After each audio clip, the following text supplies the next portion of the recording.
Dear students, welcome to our channel. And now today I am going to discuss about structure of ecosystem. In previous videos I have already discussed about ecosystem, what is ecosystem. But now today I am going to discuss about structure of ecosystem. Any ecosystem can exist on the basis of interaction in between abiotic and biotic components. If we see around us, we observe that there are so many abiotic components such as temperature, light, pH, soil, water. It means they are non-living component of the environment. And second one is biotic component. Biotic components is also known as living components, which includes plants, animal decomposers. They are living component of the environment. Both are interacting to each other. Now I am going to discuss about the components. So here we see that there are two components of ecosystem, that is first one is abiotic components, or we can say it non-living component, and second one is the biotic component, we can say it living component of the environment. Abiotic components include inorganic substance or minerals, organic substance, light, temperature, pH, climatic conditions, soil, water and different types of gases which present in the atmosphere.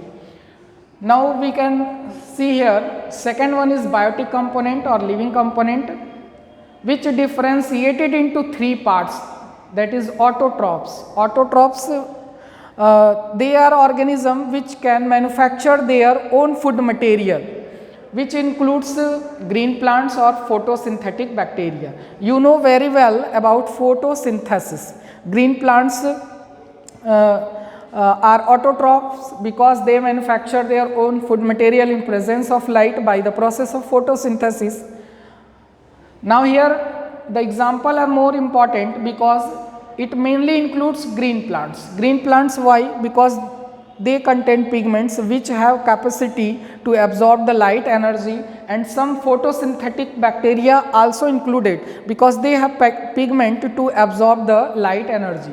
Second one is heterotroph, or we can say it consumers, because they cannot manufacture their own food material.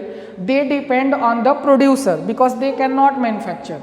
And third one is decomposer. Decomposer are the microorganisms which includes mainly bacteria and fungi which decompose the organic component into simple form. Here heterotrophs again divided into three category, that is first one is herbivores, or we can say it primary consumer, which includes goat, deer and rabbit. Why they are called herbivores? Herbivores because they obtain their food directly from producer, and herbivores have capacity to convert the plant matter into animal matter. Second one is carnivores.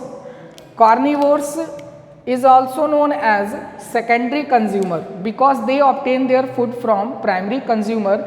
It includes leopard, jackal, and third one is top carnivores or tertiary consumer, which obtain their food from top consumer, obtain their food from herbivores or carnivores.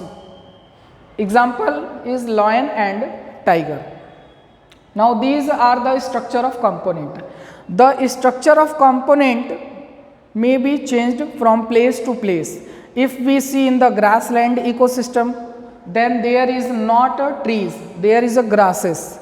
If we see in the aquatic ecosystem, then there is producers are hydrophytes.